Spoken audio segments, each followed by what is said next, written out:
शिवप्रेमी पत्रकार मित्र बंधू भगिनींनो, माझ्या तरुण मित्रांनो, वेळ बराच झालेला आहे. पुढे मुख्यमंत्र्यांचा एक महत्त्वाचा कार्यक्रम आहे. मी सुरुवातीलाच आपल्याला सगळ्यांना आपल्या सर्वांचे जाणते राजे युगपुरुष छत्रपती शिवाजी महाराज, ज्यांना आपण सातत्याने म्हणतो निश्चयाचा महामेरू, बहुजनासी आधारू, अखंड स्थितीचा निर्धारू, श्रीमंत योगी, सामर्थ्यशाली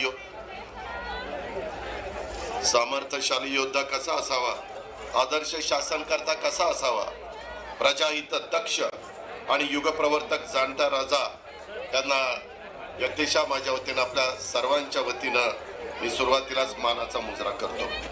मराठा सेवा संघाने हा कार्यक्रम आयोजित केलेला आहे. अनेक शिवप्रेमी शेकडो वर्षापासून इथं महाराजांच्या पुढं अभिवादन करण्याच्या करता, त्यांचं दर्शन घेण्याच्या करता इथं येत असतात. तोच आजचा हा महत्त्वाचा प्रसंग. तसं बघितलं तर आम्ही सगळेजण महायुतीच्या सरकारमध्ये देवेंद्रजींच्या नेतृत्वाखाली त्या ठिकाणी काम करतो आणि काम करत असताना शिवशाहू फुले आंबेडकरांची विचारधारा ही आपल्याला पुढे घेऊन जायची आहे. आपल्या सर्वांचं आराध्य दैवत छत्रपती शिवाजी महाराज, तसंच शिवजयंतीच्या निमित्तानं स्वराज्य संकल्पक शहाजीराजे भोसले, स्वराज्याची प्रेरणा देणाऱ्या स्वराज्य जननी राजमाता जिजाऊ माँसाहेब, स्वराज्याचे दुसरे छत्रपती, स्वराज्य रक्षक छत्रपती संभाजी महाराज, स्वराज्य निर्मितीसाठी रक्त सांडणाऱ्या, जीवाची बाजू लावणाऱ्या सह्याद्रीच्या प्रत्येक मावळ्याला कृतज्ञतापूर्वक मी आज वंदन करतो. आपल्या सर्वांना पुन्हा एकदा शिवजयंतीच्या या निमित्तानं शुभेच्छा देतो. खूप काही आज बोलण्यासारखं आहे. बाकीचे पण मान्यवर त्या ठिकाणी बोलणार आहेत.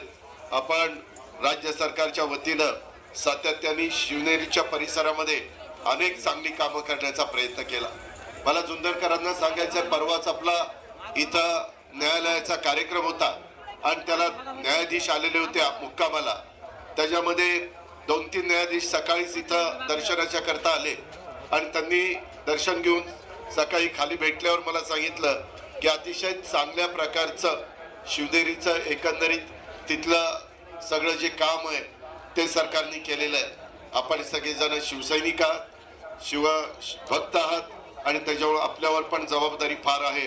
पुढं वर्षानुवर्ष जिथं महाराजांचा जन्म झाला असे सगळे किल्ले, राजगड असेल, प्रतापगड असेल, तिथं सिंहगड असेल, अनेक पुरंदर असेल, अशा अनेक किल्ल्यांच्या मध्ये आपण सगळ्यांनी लक्ष घातलेलं आहे. महाराष्ट्रातले गड किल्ले छत्रपती शिवाजी महाराजांच्या स्वराज्याची खऱ्या अर्थानं दौलत आहे आणि हे गड किल्ले आपले शक्तिस्थान आहेत, स्फूर्तिस्थान आहेत आणि त्यामुळे या गड किल्ल्यांचा विकास करण्यासाठी महायुतीच्या सरकारच्या माध्यमातून विशेष प्रयत्न चालू आहेत.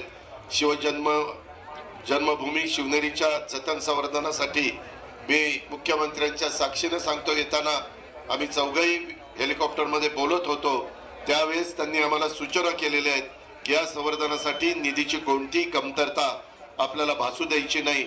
हा देखील शब्द मी राज्याचा अर्थमंत्री यांना त्यांनी मुख्यमंत्री उपमुख्यमंत्र्यांच्या साक्षीने देतो. शिवाजी महाराजांच्या जीवनातला कुठलाही प्रसंग घ्या, महाराजांनी घेतलेल्या कुठल्याही निर्णयाचा अभ्यास करा. त्यांनी घेतलेला प्रत्येक निर्णय हा स्वराज्याचं हित, जनतेचं कल्याण डोळ्यासमोर ठेवून दूरदृष्टीने घेतला होता. हे आपल्या सगळ्यांच्या लक्षात येईल.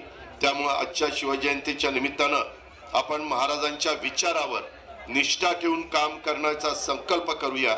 आपल्या महाराष्ट्राला आणखीन महान राष्ट्र बनवण्यासाठी एकजुटीनं एक दिलाने काम करूया.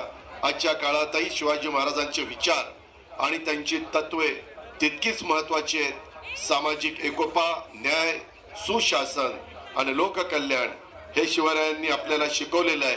त्यांच्या विचाराचा वसा पुढे नेताना सर्वांनी मिळून महाराष्ट्राच्या प्रगतीसाठी योगदान द्यावं, हीच खरी शिवजयंतीची प्रचिती ठरेल. शिवजयंतीच्या निमित्तानं आराध्य दैवत युगपुरुष छत्रपती शिवाजी महाराजांना पुन्हा एकदा अभिवादन करतो, त्यांच्या पुढे नतमस्तक होतो. स्वराज्य जननी राजमाता जिजाऊ माँसाहेब, स्वराज्य रक्षक छत्रपती संभाजी महाराज आणि स्वराज्य निर्मितीसाठी साथ देणाऱ्या मावळ्यांना वंदन करतो. आणि मगाशी आमदार साहेबांनी किंवा इतर वेगवेगळे निवेदन आलेली आहेत त्याच्यामध्ये जिल्ह्याचा पालकमंत्री यांना त्यांनी मी लक्ष घालीनच पण राज्याच्या प्रमुखांनी पण शब्द दिलाय, उपमुख्यमंत्र्यांनी पण शब्द दिलाय. आम्ही सगळेच जण त्याच्यामध्ये कुठं कमी पडणार नाही याबद्दलची खात्री देतो आणि या ठिकाणी थांबतो. धन्यवाद. जय हिंद, जय महाराष्ट्र, जय जिजाऊ, जय शिवराय.